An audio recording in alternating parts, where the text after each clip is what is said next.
કે અનિતિનું તો ન લેવું, પરંતુ હકનું જ લેવું,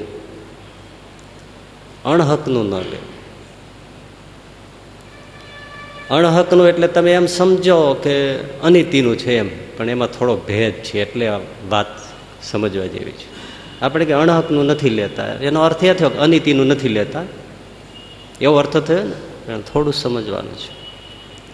હકનું લેવું, અણહકનું ના લેવું, એટલે ખાલી અનિતિનું ન લેવું એવું નહીં.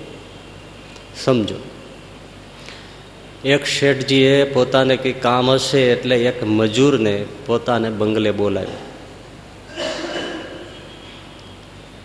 અને પેલા મજૂરે બધું કામકાજ કર્યું, આખો દિવસનું બધું જે કાંઈ હશે સાફ સફાઈ આ તે બધું કામ કર્યું.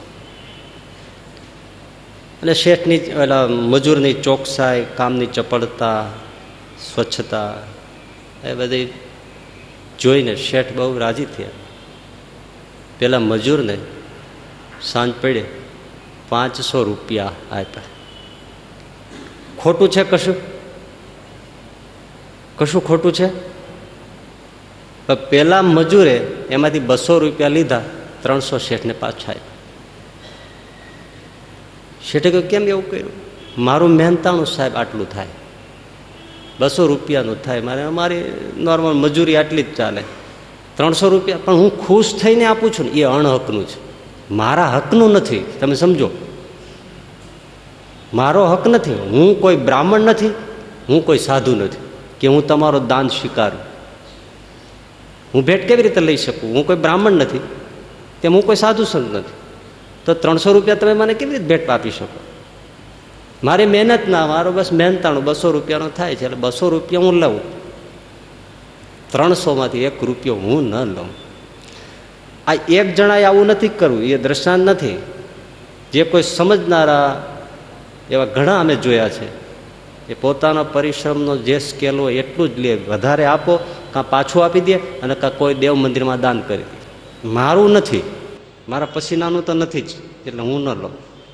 લિંકનના જીવનની પણ ઘટના છે કે એક કેસ બાબતમાં કોઈ શેઠજીને કંઈક હતું કામકાજ, એમના બધા કાગળિયાઓ બધું કર્યું, તો ખુશ થઈને એમણે વધારે મહેનતાણા ડોલર્સ આપ્યા, તો લિંકને એ પરત કરી દીધા. મારું આટલું જ થાય, મતલબ કે સમજો ને, મારા $50 થાય, એનાથી વધારે હું તમને ન લઈ શકું, પણ હું તમને ખુશી થઈને આપું છું. એ આપો છો એ તમારી ઉદારતા છે, પણ હું ન લઈ શકું. એટલે કોઈ પણ સમજદાર સદબુદ્ધિ જેને છે એને આ વાત સમજાય. ગુરુ સદબુદ્ધિ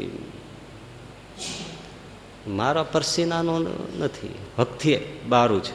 સમજાય છે? જલ્દી આ વસ્તુ સમજવી એ બહુ નહીતર કે એમાં શું આપે છે ને, આપે છે સામેથી, તો એમાં શું વાંધો છે? ના, હવે એ એવા ઘણા હોય છે જે પાળતા હોય છે. કઠણ છે ને, એક મજૂર જેવો મજૂર 300 રૂપિયા પાછા આપી દે, મારું હકનું નથી. આ ધનતેરસના દિવસે એક જણાને બેંકના ખાતામાં ટ્રાન્સફર થઈ ગયા, બેંકના કોમ્પ્યુટર ભૂલથી 54 કરોડ. વિચાર કરો તો, એટલે પરત કરી દીધા ને, મારા નથી. આપણે કોઈના એવી રીતે આવી ગયા હોય તો થોડાક